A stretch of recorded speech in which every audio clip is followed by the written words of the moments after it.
সিঙ্গুরের ঐতিহাসিক জয়কে স্কুল সিলেবাসে চায় সরকার এবং এই বিষয়ে আমাদের প্রতিনিধি সুমন খরে আমাদের সঙ্গে ফোনে রয়েছে। সুমন, তুমি যেরকম জানাচ্ছিলে যে স্কুল পাঠ্যক্রমে আনতে সিলেবাস কমিটিকে প্রস্তাব দেওয়া হয়েছে, কবের মধ্যে এই গোটা বিষয়টি করতে চাইছে সরকার?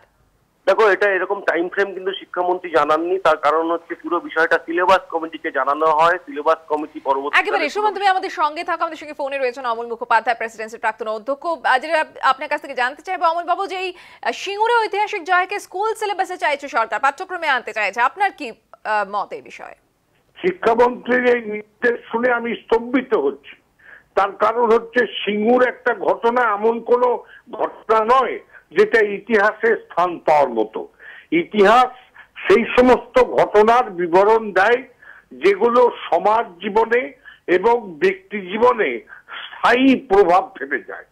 কিন্তু আমি মনে করি যে সিঙ্গুরের ঘটনা সেটা সিঙ্গুর ভিত্তিক সমস্ত রাজ্যবাসীর মনে একটা স্থায়ী প্রভাব ফেলে যাবে এরকম কোনো ঘটনা নয়। এটা সে কারণেই আমি আশ্চর্য হচ্ছি। আরো মনে রাখতে হবে যে সংবিধান একথা স্পষ্টভাবে বলেছে সরকার জমি অধিগ্রহণ করতে পারে, এটা সাংবিধানিক নির্দেশ রয়েছে, জনস্বার্থে করতে পারে। আচ্ছা, ব্যাপারটা হচ্ছে এই সুপ্রিম কোর্ট যে কারণে এইটাকে হাইকোর্টের রায়টাকে খারিজ করে দিয়েছে, তার কারণ হচ্ছে যে এখানে পদ্ধতিগত ত্রুটি, এই কথা সুপ্রিম কোর্ট বলেছে।